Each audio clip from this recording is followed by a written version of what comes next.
sexto ano, mais uma aula hoje de produção e nós vamos concluir nossos conteúdos. Nas próximas aulas vamos ficar revendo os conceitos com a biografia. Mas antes vamos relembrar um pouco do que a gente estudou nesses primeiros meses de aula, que no caso são três estilos ficcionais, ou seja, que são histórias que são inventadas, no caso da lenda, da fábula e do conto.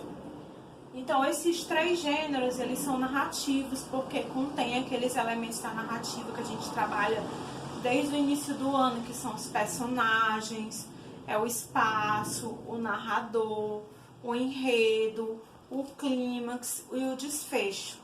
A lenda é aquele gênero que ele conta algo, né? Ele tem como objetivo de narrar um acontecimento, como surge alguma coisa, no caso a lenda da mandioca, como surgiu essa planta que ela serve de alimentos, e geralmente são de origem indígenas, porque faz parte do nosso folclore. A fábula é aquele texto que ele tem como objetivo uma moral, um ensinamento, e ele utiliza os animais como ações humanas. E o conto é outro gênero narrativo que ele trabalha o imaginário dependendo do tipo de conto. Como a gente viu, o conto maravilhoso, o conto de fadas. Mas também estudamos o conto de terror, que tem aquela situação que causa medo, causa pavor em algum momento do texto.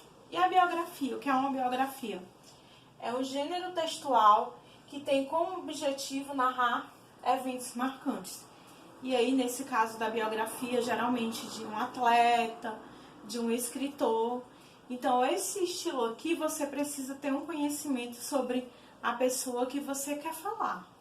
No caso do Pelé, que é o rei do futebol, se você quiser falar a biografia dele, você vai ter que saber dados dele, desde a época do nascimento, os times que ele passou, e também não só falar da vida dele em termos de carreira, mas também você pode falar sobre a vida pessoal. Então você precisa aprofundar, fazer uma pesquisa, uma prévia pesquisa antes para fazer o seu texto. Na próxima aula, sexta-feira, nós vamos fazer as correções das atividades. Beijos, até sexta-feira.